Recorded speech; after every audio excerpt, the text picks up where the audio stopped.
What's good, YouTube? Giving y'all something to listen to on this beautiful Saturday afternoon. We're going to talk about the Auburn Tigers and fan expectations, penalties. What were some of the things that hurt Auburn in 2018? Hope you all enjoy this video.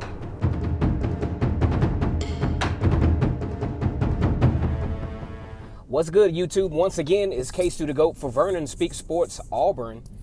And we are here talking about Auburn football as we always do. Before we get started, I want you guys to click on the subscribe button so that you'll know when I come on. Click it twice so you can get some notifications as to when I go on and talk about these Auburn Tigers. I'm your Auburn conversationist down in the deep south where college football is king, and in East Alabama where Auburn University rests. The battle cry is War Eagle. Fearless and true gang. Let's go ahead and get the comment section active as we are talking about Auburn football in the middle of May. Topic that I wanted to discuss is, first of all, we want to talk about these fans' expectations, and we also want to talk about some of the things that led to Auburn. We're talking about penalties and turnovers, special teams kind of hurt Auburn as well. We're going to talk about all that stuff here in the next few minutes. Now, in the SEC, in college football in general, you always have expectations coming into the season.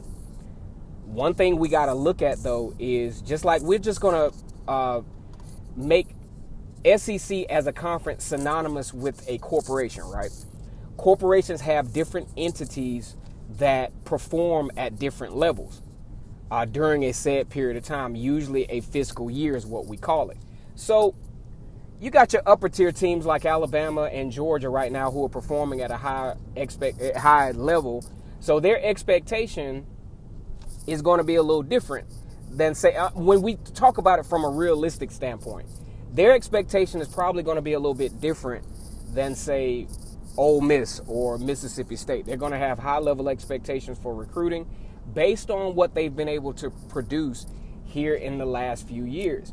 You got teams also like Auburn and Texas A&M, for example, that have expectations as well. And we're talking about the fan bases that have expectations as well.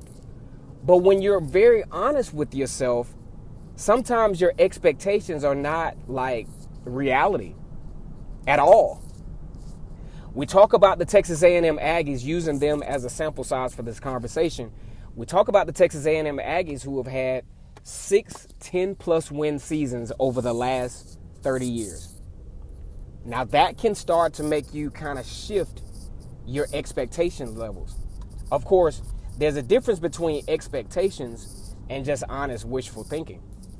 When you think about Texas A&M recruiting-wise, yes, they probably are well on their way to being in the hunt for the SEC West, perhaps, or maybe even a couple of 10-win seasons here and there. But when you look at the history or the chronology of Texas A&M, 10 wins over the last 10-win seasons over the last 30 years.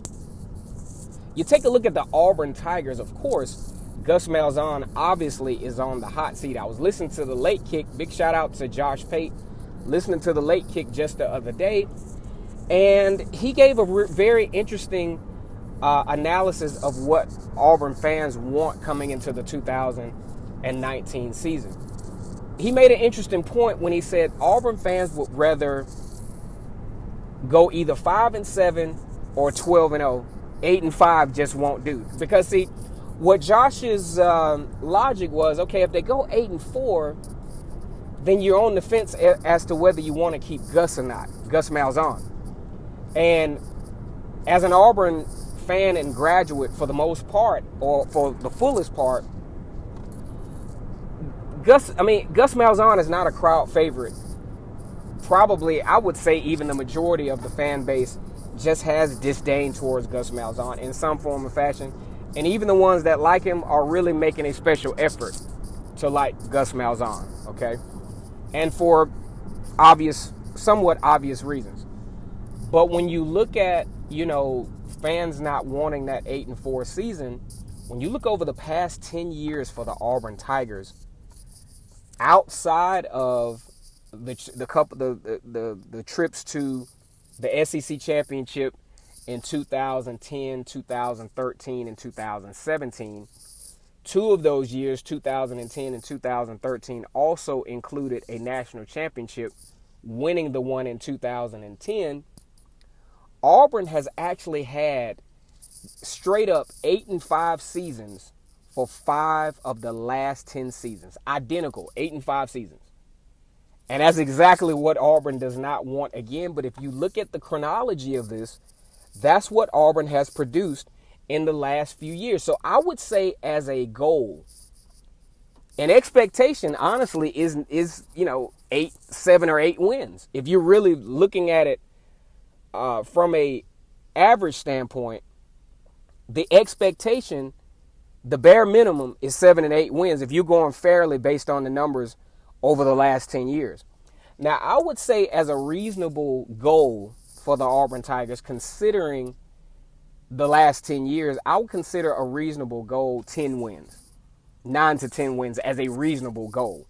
And then let's say you knock it out the park and wind up with 11 wins with a shot at, an SEC championship game, something along those lines. But if you're really real with yourself and you're really real about the numbers, that's where your expectations and your logic should lead you. But when it comes to fans, I looked up the word fans today. It's an enthusiast. It's a guy or a girl who really wants the best for his team. You'll cheer fanatically for your team, even if you know half of that stuff is just not reality. And that's where we are with the Auburn Tigers going into 2019, which leads me to my next subject. When you really look at the Auburn Tigers over the last 10 years, there are little things that can turn a 12-0, 13-0 season into a 8-4, 7-6 season. Auburn and Texas A&M knows this phenomenon all too well.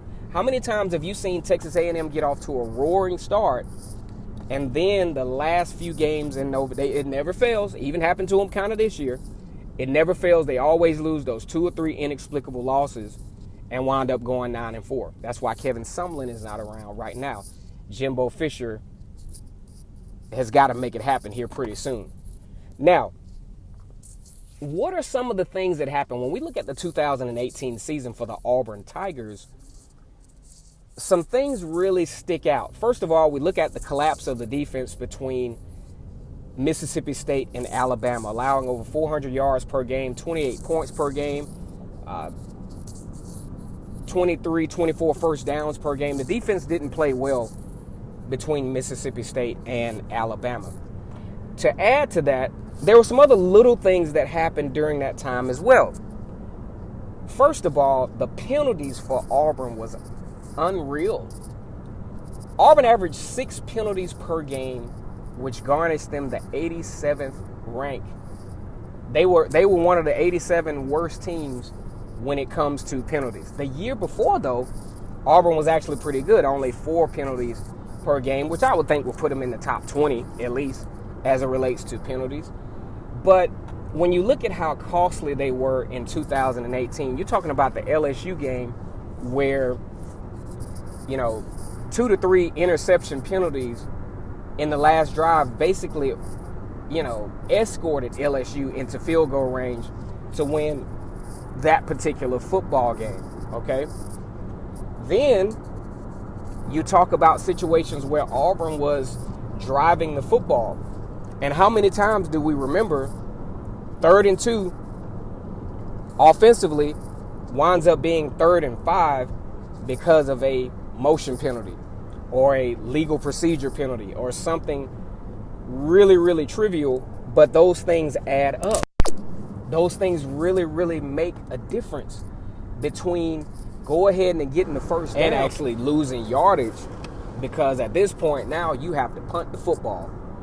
So when you think about the offensive struggles that Auburn had last year, 3rd and 2 was really an ideal third. It's an ideal third down situation anyway, but it's definitely ideal when you are pretty terrible at moving the football.